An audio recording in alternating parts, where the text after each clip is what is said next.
अच्छा बच्चों, तो आज के लेक्चर में मैंने रखा है साइमल्टेनियस इक्वेशन और हम स्टार्ट करते हैं। बिस्मिल्लाहिर्रहमानिर्रहीम। अच्छा बच्चों, जो मिसकॉन्सेप्शन है अबाउट साइमल्टेनियस इक्वेशन है वो थोड़ा सा क्लियर करता हूँ। तो बच्चे, साइमल्टेनियस इक्वेशन आप सॉल्व क्यों करते हो? बच्चों को अक्सर ये बात नहीं पता होती and they are just solving. सही है, उसको सॉल्व करना बहुत आसान है, 2 मिनट का काम है। मैंने ये 5 इक्वेशन रखी है और फिर तुम लोग के लिए कुछ होमवर्क भी रखा हुआ है जो तुम लोग सॉल्व कर सकोगे। और अगर कमेंट पे लिख देना अगर तुम लोगों को कोई नहीं आ रही हो सॉल्व करना, ठीक है? मैं जितने तरीके से बताऊंगा। बेटा, साइमल्टेनियस इक्वेशंस में आपके पास 2 इक्वेशन होती है और दोनों इक्वेशन को आप साइमल्टेनियसली सॉल्व करते हो, ठीक है? उसके किसके कौन कौन से तरह के मेथड है वो हम डिस्कस करेंगे। बट इंपॉर्टेंट बात ये है कि साइमल्टेनियस इक्वेशन से जो एक्स और वाई के आंसर आ रहे होते हैं वो बेसिकली क्या बता रहे होते हैं हमें। बेसिकली आप ये समझो, ठीक है? ये तुम्हारी एक इक्वेशन है x + y = 5, ठीक है? इसको तुमने प्लॉट कर दिया, ठीक है? एक लाइन की इक्वेशन थी, इसको तुमने ग्राफ के अंदर प्लॉट कर दिया। तो देखो मैंने रेड कलर की लाइन बनाई हुई है। इस तरह एक और इक्वेशन y = x + 1, या आप इक्वेशन ऑफ अ लाइन कह लो, ठीक है? तो इसको भी मैंने प्लॉट कर दिया। तो बेटा, अगर मैं इनको बेसिकली मैथमेटिकली इनको साइमल्टेनियसली, इन दोनों इक्वेशन को साइमल्टेनियसली सॉल्व करूंगा तो मेरे पास एक्स और वाई के आंसर आएंगे। तो अगर मैं इनको ग्राफिकली देखना चाहता हूं कि ये वो कौन से एक्स और वाई के जो आंसर आते हैं जो साइमल्टेनियसली अब 2 इक्वेशन को सॉल्व करते हो, तो कौन से एक्स और वाई के आंसर आते हैं, मतलब इस ग्राफ में कैसे पता लगाएं? तो बेटा याद रखना, साइमल्टेनियसली जब इक्वेशंस को 2 इक्वेशंस को सॉल्व करते हो तो आप बेसिकली जो एक्स और वाई निकाल रहे होते हो वो इनका पॉइंट ऑफ इंटरसेक्शन का एक्स और वाई निकाल रहे होते हो। अब ये देखो, ये दोनों ग्राफ कहाँ जाके मिले, ठीक है? अगर हम फोकस करें तो ये दोनों ग्राफ आपके इस पॉइंट पे जाके मिले, ठीक है? जब आप इन दोनों इक्वेशन को, जो कि y = x + 1 है और x + y = 5 है, इन दोनों इक्वेशन को साइमल्टेनियसली भी सॉल्व करोगे, ठीक है? तो आपको यही 2 आंसर मिलेंगे। सही है, इस पॉइंट ऑफ इंटरसेक्शन के ही आंसर मिलेंगे। इस पॉइंट ऑफ इंटरसेक्शन के कैसे आंसर मिलेगा बच्चा? देखो, इस वक्त अगर आप x की वैल्यू देखो तो 2 है, और इसी वक्त पॉइंट ऑफ इंटरसेक्शन के वक्त y की वैल्यू जो है 3। तो बेटा x और y की वैल्यू जो तुम्हारी आ रही होगी ना, x = 2 और y = 3, ये आ रही होगी। सो बेसिकली साइमल्टेनियस इक्वेशन आपको उस वक्त का x और y देते हैं जब 2 लाइन आपस में क्या कर रही हो, इंटरसेक्ट कर रही हो। सही है, ज़रूरी नहीं है 2 स्ट्रेट लाइन हो सकता है एक कर्व हो, एक स्ट्रेट लाइन हो, 2 कर्व भी आपस में इंटरसेक्ट कर सकते हैं, 2 लाइन स्ट्रेट लाइन्स भी आपस में इंटरसेक्ट कर सकती है। सो बात ये है, ये समझने की है कि साइमल्टेनियसली जब 2 इक्वेशंस को सॉल्व करते हो, सो बेसिकली आप ये ढूंढ रहे होते हो कि दोनों लाइन कौन से पॉइंट पे आपस में इंटरसेक्ट की है, और उस जिस पॉइंट पे इंटरसेक्ट करती है उस वक्त का आपको एक्स और वाई मिल जाता है जब आप दोनों इक्वेशन को साइमल्टेनियसली सॉल्व करते हो। देखो यहाँ पे भी अगर मैं बोलूँ इन दोनों इक्वेशन को 2x + y = 6 और y = x को अगर मैं साइमल्टेनियसली सॉल्व करूँगा बच्चा, तो क्या आंसर आएगा? तो तुम बोलोगे सर, साइमल्टेनियसली सॉल्व करने से x की वैल्यू 2 आएगी क्योंकि ये पॉइंट ऑफ इंटरसेक्शन है, और y की वैल्यू भी क्या आएगी, 2 आएगी। सही है, सो आपका x = 2 आएगा और y = 2 आएगा। तो बेटा जब 2 इक्वेशंस को साइमल्टेनियसली सॉल्व करते हो तो बेटा ये पॉइंट ऑफ इंटरसेक्शन के x और y निकाल रहे होते हो। बेटा ये कॉन्सेप्ट बहुत डेफिशिएंट है, ठीक है? मसला ये है कि बच्चे को ये पता होता है सॉल्व कैसे करनी है, बच्चे को ये कॉन्सेप्ट नहीं पता होता है। पता है यहाँ ये कॉन्सेप्ट ना होने की वजह से वो कहाँ फंसता है, आपके ग्राफ्स वाले चैप्टर के अंदर फंसते हो आप बच्चा। दूसरा, आप A लेवल में जाने के बाद कोऑर्डिनेट ज्योमेट्री के अंदर आपको रेक्टेंगल्स और बहुत सारी चीज़ें बना के देता है और बोलता है पॉइंट डी, रेक्टेंगल के अंदर पॉइंट डी है, इसके कोऑर्डिनेट्स निकाल दो। तो बच्चा वहाँ परेशान हो रहा होता है कैसे निकालूं, तो वहाँ पे भी साइमल्टेनियस इक्वेशन का कॉन्सेप्ट है। तो बेटा अगर अभी अच्छा नहीं बनाओगे इस कॉन्सेप्ट को तो बच्चा फंसे रहोगे। सही है, सॉल्व करना तो किसी को भी आ जाता है, लेकिन बात ये है कि ये तो अभी आपके पेपर O लेवल के पेपर के अंदर वो खुद कहता है कि solve the simultaneous equation, but बड़े लेवल पे ऐसा नहीं होता। वहाँ पे आपने खुद सोचना होता है कि अगर मुझे यहाँ के पॉइंट चाहिए और यहाँ 2 लाइनें इंटरसेक्ट कर रही है इस पॉइंट पे, तो मैं इन 2 लाइनों की इक्वेशन को साइमल्टेनियसली सॉल्व करूंगा, तब जाके मुझे उस पॉइंट ऑफ इंटरसेक्शन के कोऑर्डिनेट्स मिल जाएंगे। तो वहाँ पे वो आगे बड़े लेवल पे आपके पास लिखा हुआ नहीं होता सॉल्व द साइमल्टेनियस इक्वेशन, आपको साइमल्टेनियस इक्वेशन का कॉन्सेप्ट लगाना होता है, ठीक है? अब आप साइमल्टेनियस इक्वेशन को बेटा 2 तरीक़ों से सॉल्व कर सकते हो, ठीक है? कितने तरीक़ों से? 2 वेज से। ये एक है एलिमिनेशन मेथड और एक है सब्स्टिट्यूशन मेथड।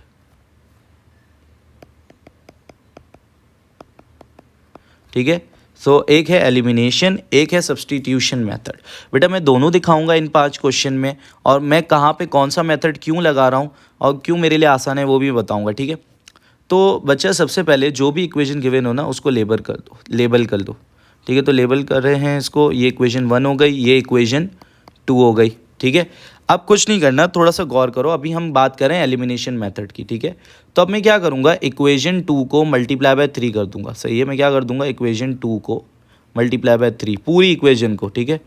तो ये देखो मैंने मल्टीप्लाई बाय 3 कर दिया, इधर भी मल्टीप्लाई बाय 3 कर दिया और इधर भी मल्टीप्लाई बाय 3 कर दिया, और ये मैंने एक नई इक्वेशन ऑब्टेन कर ली जो उसको मैंने नाम दे दिया इक्वेशन 3, ठीक है। तो 3 3 ज़ा 9, 3 मल्टीप्लाई बाय वाई 3y, ठीक है, एंड 5 3 ज़ा 15। ये इक्वेशन आ गई इक्वेशन 3, सही है। This is my equation 3। अब मैंने ऐसा क्यों किया, ठीक है बच्चा, मैं चाह रहा था, गौर से देखना, मैं चाह रहा था कि वहाँ ऊपर वाली इक्वेशन 1 में भी 3y, यहाँ पे भी 3y आ जाए, ताकि मैं इन दोनों 3y को आपस में एलिमिनेट कर दूँ, ख़त्म कर दूँ। तभी हम इस मेथड को क्या करते हैं, एलिमिनेशन कहते हैं, सही है। अब मैं क्या करूँगा, इक्वेशन 1 और इक्वेशन 3 को ऐड कर दूँगा, सही है। क्या कर दूँगा, ऐड कर दूँगा। सर ऐड क्यों किया, सब्ट्रैक्ट क्यों नहीं किया, आप तो कह रहे थे एलिमिनेट करना है। बच्चा अगर आप साइन देखो, ठीक है, इक्वेशन 1 और इक्वेशन 3 को मैंने क्या कर दिया, ऐड कर दिया। अब मैंने ऐड क्यों किया, अगर आप साइन देखो बेटा, ये -3y, ये +3y, ऐड करने पे ही ऑटोमेटिकली 3 +3y -3y एक दूसरे को कैंसिल आउट कर देंगे। तो माइनस करूंगा तो बेटा ऑटोमेटिकली इनका साइन चेंज हो जाएगा, ये सब साइन बदल लेंगे अपना, सही है। तो सब्ट्रैक्ट करने से तो ये एलिमिनेट होगा ही नहीं, सही है। सो यहाँ पे हमने इसलिए ऐड कर दिया, सही है। तो we are adding, add equation 3 into equation 1, सही है। तो अब ऐड करो, 9 + 9 2x + 9x 11x हो गया, ठीक है। ये देखो ये क्या हो गया, 3y - 3y कट गया। अच्छा 3 + 3y - 3y। अच्छा एक चीज़ जो मुझे लग रहा है मैंने सही नहीं उतारी, वो ये, ठीक है, ये 15 है बेटा ऊपर, मैंने थोड़ा सा गलत उतार दिया, ये 15 है। अच्छा अब ये देखो 18 + 15 क्या हो गया, 33, ठीक है। तो ये एलिमिनेट कर दिया आपने y को, ठीक है। अब यहीं से x के साथ 11 मल्टीप्लाई हो रहा है, दूसरी जगह डिवाइड हो जाएगा, तो डिवाइड में भेज दो, 11 × 11 11 3 ज़ा 33। अच्छा बच्चे अक्सर यहाँ पे रुक जाते हैं, बोलते हैं आंसर आ गया। अरे मैंने तुम्हें अभी बताया पॉइंट ऑफ इंटरसेक्शन दोनों लाइनों का x और y दोनों ढूंढना है। अगर x आया तो बेटा y ढूंढना है। अब बच्चा पूछता है सर y कैसे ढूंढूं, बेटा किसी भी इक्वेशन 3 इक्वेशन 2 इक्वेशन 1 जो भी है उसके अंदर ये x की वैल्यू रखो और ढूंढ लो। मुझे बेटा इक्वेशन 2 में रखना आसान लग रहा है, मैं उसमें रख देता हूँ, पुट x = 3 इन इक्वेशन 2, ठीक है। इक्वेशन 2 में x = 3 रखा, तो 3x, x की जगह क्या रख दिया 3 - y = 5, ओके।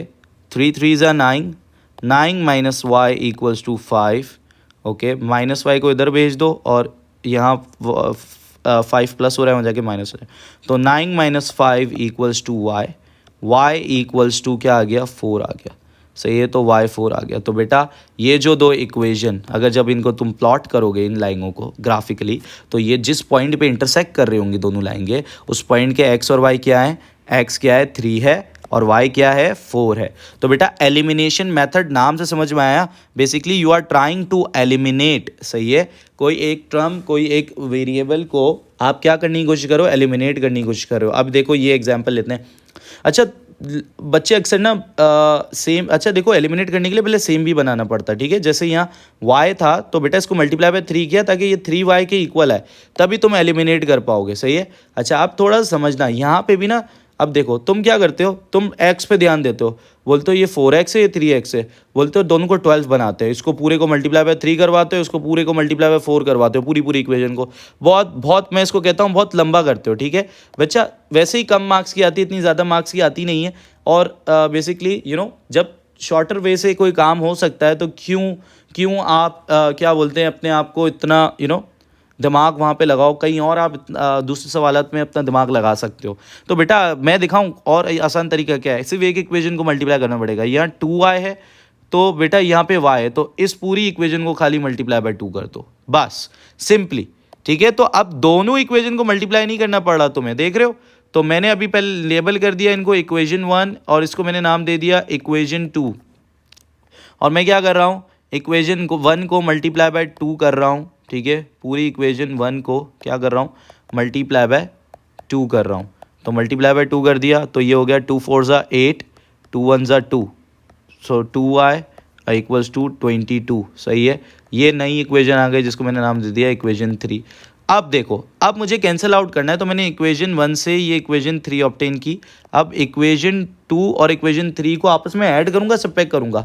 तो अब देखो साइन, देखो जिसको तुमने एलिमिनेट करना है, जैसे यहाँ 2y, बेटा ज़रूरी नहीं है हमेशा y को एलिमिनेट करो, बार बार कह रहा हूँ, मुझे जो आसानी लगी मैंने उसको एलिमिनेट करने की कोशिश की। अगर मैं x को एलिमिनेट करने की कोशिश करता तो मुझे दोनों इक्वेशन को किसी ना किसी नंबर से मल्टीप्लाई करवाना पड़ता, सो मेरे लिए बड़ा हेक्टिक होता। तो मैंने क्या किया, मैंने कहा यार भाई वहाँ पे y2 है, वो सॉरी यहाँ 2y है और यहाँ खाली y है, तो मैं बस एक ही इक्वेशन को मल्टीप्लाई बाय 2 कर सकता हूँ, क्योंकि मैं y वाली इक्वेशन को 2y में कन्वर्ट कर सकता हूँ इजीली। तो मुझे दोनों इक्वेशन को किसी नंबर से मल्टीप्लाई नहीं करना पड़ा, किसी एक को मल्टीप्लाई करना पड़ा। तो मैंने अपने लिए आसान चीज़ ढूंढी। सही है, अब बात यह है कि इक्वेशन 3 और इक्वेशन 2 को देखो, दोनों इक्वेशन को आपस में ऐड करना पड़ेगा, 2y को हटाने के लिए दोनों इक्वेशन को आपस में सब्ट्रैक्ट करना पड़ेगा। तो बेटा कॉमन सेंस की बात है, यहाँ पे भी प्लस 2y, यहाँ पे भी प्लस 2y, ये ऑटोमेटिकली कैंसिल नहीं हो सकते। जैसा यहाँ हो रहा था, देखो यहाँ पे -3y था और उस इक्वेशन में +3y था, तो बेटा साइन डिफरेंट है, तो इनको आपने ऐड किया था। यहाँ पे आपको सब्ट्रैक्ट करना पड़ेगा क्योंकि साइन सेम है। सही है, 2y के दोनों इक्वेशन में। तो सब्ट्रैक्ट इक्वेशन 2 फ्रॉम इक्वेशन 3। लेकिन बेटा अब बच्चों का सवाल आता है, सर मैं 3 में से 2 माइनस नहीं कर सकता, सॉरी वही लिखा है मैंने। सही है, 3 में से इक्वेशन 3 में से 2 माइनस कर दो। सर मैं क्या इक्वेशन 2 में से 3 माइनस नहीं कर सकता? उल्टा नहीं कर सकता बेटा, कर सकते हो, मर्जी है, यू कैन जैसे भी करना है, लेकिन माइनस करना है, ठीक है। सो इक्वेशन क्या बोलते हैं, 3 में से इक्वेशन 2 को माइनस करते हैं, तो इक्वेशन 3 ये रही 8x + 2y = 22। इसमें से क्या कर रहे हैं हम, माइनस कर रहे हैं इक्वेशन 2 को। तो वी आर सब्ट्रैक्टिंग, क्या कर रहे हैं हम, सब्ट्रैक्ट कर रहे हैं इक्वेशन 2 को।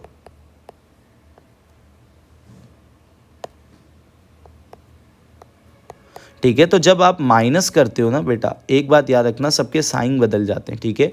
तो बेटा ये कुछ इस तरह होता है, ये माइनस लिख के मैंने दिखाया इसलिए ताकि तुम्हें समझ में आए कि व्हेन यू सब्ट्रैक्ट तो साइन बदलते क्यों है, ठीक है। एक मिनट रुको, वापसी लिखने दो। सो माइनस कर रहे हैं हम इक्वेशन 2 को।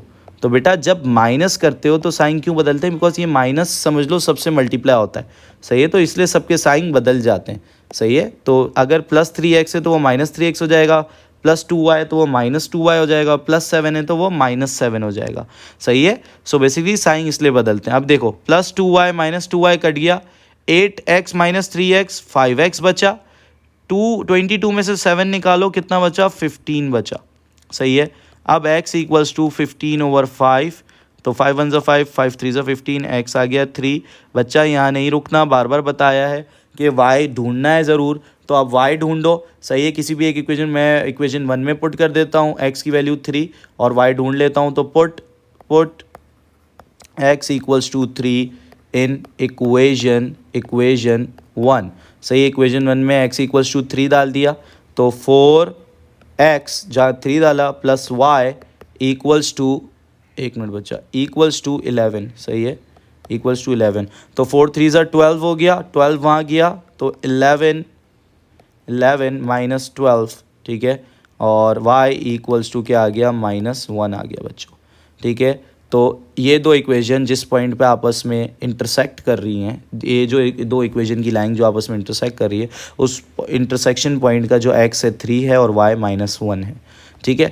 अब आते हैं बेटा एलिमिनेशन मेथड के बाद सब्स्टिट्यूशन मेथड। ये अभी जितना देखा है इसमें आप देखो कोई भी एक वेरिएबल को एलिमिनेट कर रहे हो पहले, ठीक है, ताकि दूसरा वेरिएबल सॉल्व हो सके। सही है, so basically you are eliminating, सही है, वन वेरिएबल, इसलिए आपको एलिमिनेशन मेथड कहते हो।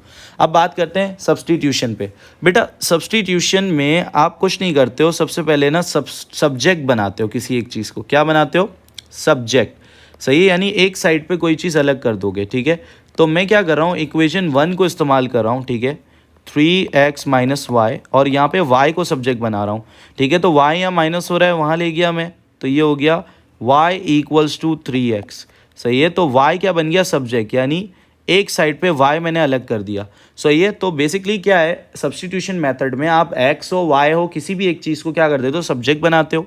अब ये y इक्वल्स टू 3x आया ना, यही सब्जेक्ट जो बनाया है वो दूसरी इक्वेशन में आप पुट कर दोगे, यानी put y equals to 3x, यानी ये जो y इक्वल्स टू 3x के इक्वल आया है आपके, इसको आपके कौन सी इक्वेशन में पुट कर दोगे, इक्वेशन 2 में पुट कर दोगे। सही है। तो इक्वेशन 2 में हमने y equals to 3x put कर दिया, यानी अब जो 2x, ये देखो 2x प्लस y की जगह अब मैं क्या रखूंगा 3x, क्योंकि y किसके इक्वल है, 3x के इक्वल है, आपने बोल दिया। ठीक है। तो 2x प्लस 3x क्या हो गया 5x, 5x equals to 5, x equals to 5 over 5। तो ये आ गया x1 आ गया। बच्चा अब रुकना नहीं है यहाँ पे, ठीक है, y भी ढूंढना है। तो बेटा मैं जो मैंने ये ढूंढनी है, ठीक है, ये इसमें भी रख सकता हूँ 1, ठीक है, x की वैल्यू इसमें भी 1 रख दूँ या इसमें भी रख दूँ, किसी में भी रख दूँ, मुझे y मिल जाएगा। तो मैं भाई इसी में रख रहा हूँ y इक्वल्स टू 3x के अंदर ही। तो put x equals to 1, x equals to 1 in y equals to 3x। तो बेटा y मिल जाएगा, x की जगह 1 रखो, तो बेटा y आ गया 3। तो ये दो लाइनें जिस पॉइंट पे इंटरसेक्ट कर रही हैं, उस पॉइंट के जो कोऑर्डिनेट्स हैं वो उस वक्त x की वैल्यू 1 है और y की वैल्यू 3 है।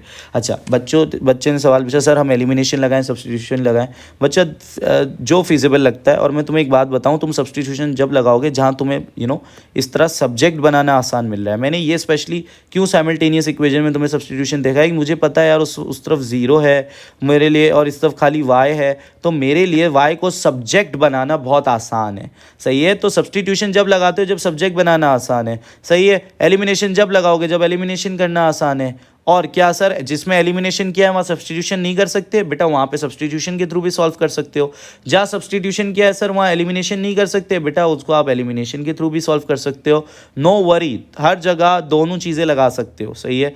अब जैसे ये इसको भी सब्स्टिट्यूशन से सॉल्व करके बताता हूँ बच्चों, इधर देखो, ये यहाँ पे मैं सोच रहा हूँ x को सब्जेक्ट बना लूँ। सही है। तो ये इक्वेशन 1 के अंदर, ठीक है, और ये इक्वेशन 2 है आपकी। तो इक्वेशन 1 के अंदर x को सब्जेक्ट बना लूँ तो x plus y equals to 9 है, प्लस वाई वहाँ जाके वहाँ क्या हो जाएगा माइनस वाई, तो x equals to 9 minus y. तो मैंने x को क्या बना लिया, सब्जेक्ट बना लिया, एक तरफ x को कर लिया। अब सुनना गौर से बात, अब मैं क्या करूँगा, यही जो सब्जेक्ट बनाया है इसको दूसरी, तो put x equals to 9 minus y in equation 2। सही है। इक्वेशन 2 में x की वैल्यू 9 माइनस वाई रख दूंगा।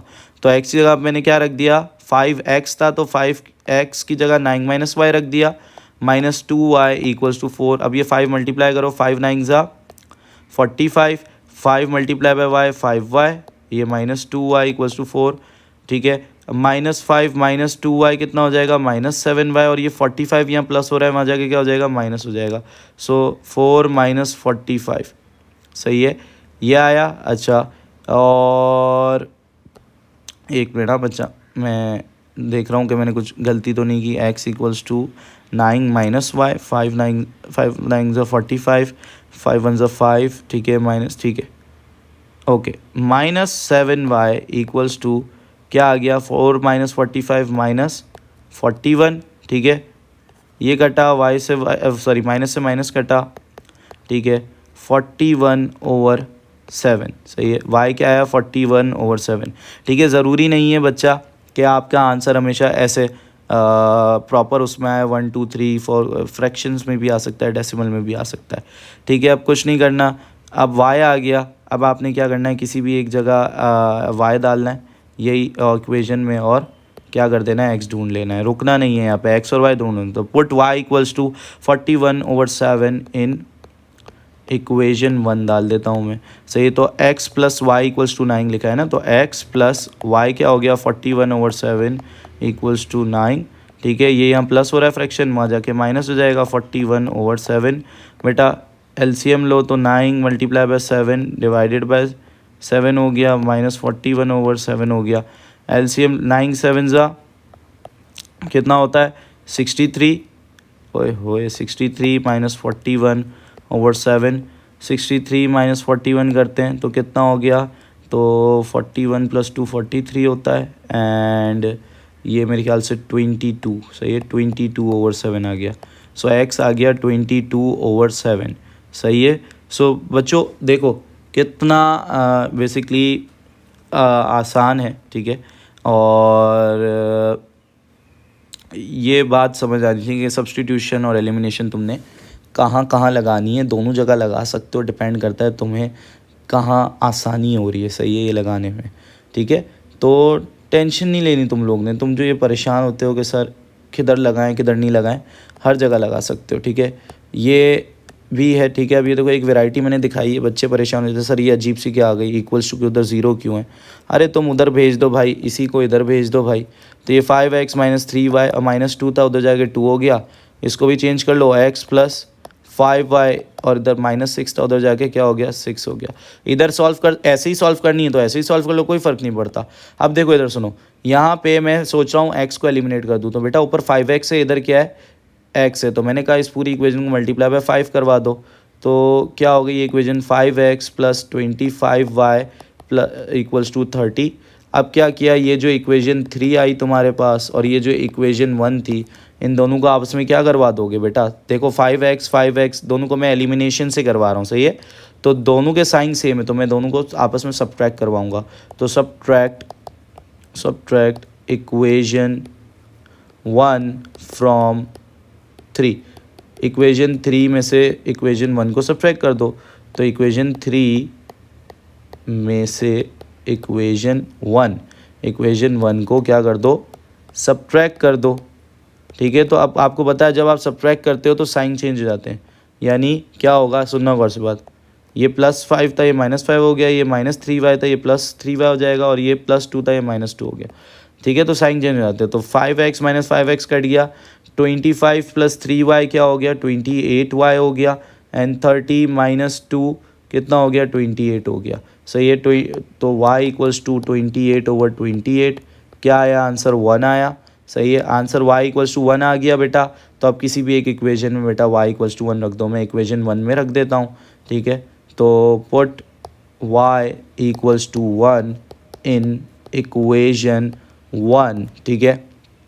तो y इक्वल्स टू 1 रखा, तो 5x माइनस 3y, तो 1 रखा y की जगह, -2 इक्वल्स टू 0, 5x -3 -2 कितना हो जाएगा -5, एंड -5 उधर गया, तो 5x इक्वल्स टू 5 क्या आ गया 1 आ गया। तो x और y की वैल्यू आ गई। अच्छा तो बेटा ये है तरीका साइमल्टेनियस इक्वेशन को सॉल्व करने का। अच्छा ये तुम लोग के लिए कुछ होमवर्क है, जिस तरीके से सॉल्व करना है करो। सब्स्टिट्यूशन लगाना है, जहाँ आसान लगता है सब्स्टिट्यूशन लगाओ, जहाँ एलिमिनेशन आसान लगता है वो लगाओ। और अगर सॉल्व ना हो तो कमेंट सेक्शन में मुझे कमेंट करके बता देना कि सर ये सॉल्व नहीं हुआ। सो मैं लेक्चर यहाँ रोकता हूँ, स्क्रीनशॉट ले लो इसका। टाटा बाय बाय, अल्लाह हाफिज़।